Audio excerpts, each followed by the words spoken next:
जय श्री राधे राधे। कृष्ण की माखन चोरी की अद्भुत लीला। वृंदावन की पावन धरती पर सुबह का समय था। नंद भवन में आनंद और हंसी का वातावरण फैला हुआ था। कहीं गायों की घंटियां बजती, कहीं गोपियों के गीत सुनाई देते थे और कहीं नन्हे कन्हैया की मधुर किलकारियां पूरे आंगन को आनंद से भर देती। अब नंदलाल बड़े हो रहे थे। उन्होंने घुटनों के बल चलना छोड़ दिया था और अपने छोटे छोटे चरणों से पूरे घर में डगमग चलते फिरते थे।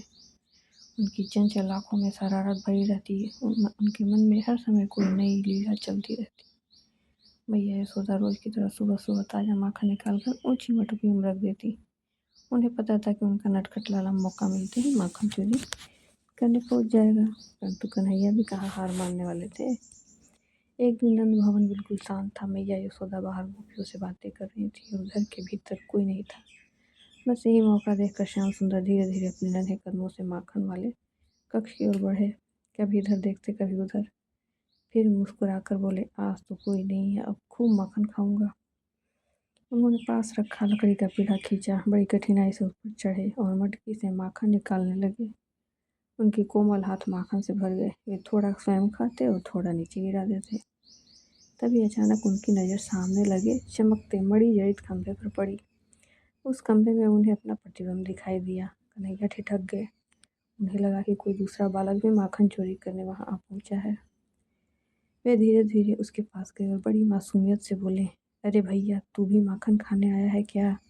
प्रतिबिंब भी वैसा ही करता दिखाई दिया। कन्हैया मुस्कुराए और बोले, देख, मेरी मैया बहुत जल्दी डांटती है। अगर तूने उन्हें बता दिया ना तो तुझे माखन नहीं मिलेगा। ऐसा कर, हम दोनों आधा आधा बांट लेते हैं। इतना कहकर उन्होंने अपने हाथ का माखन सामने बढ़ाया, जैसे सचमुच किसी दूसरे बालक को खिला रहे हों। उसी समय मैया यशोदा धीरे से वहां पहुंची। वे छिपकर अपने लाल की बातें सुनने लगी। कन्हैया फिर बोले, ले भैया, तू भी खा ले, लेकिन मैया से मत कहना। मैया यह सब देखकर अपनी हंसी रोक नहीं पा रही थी।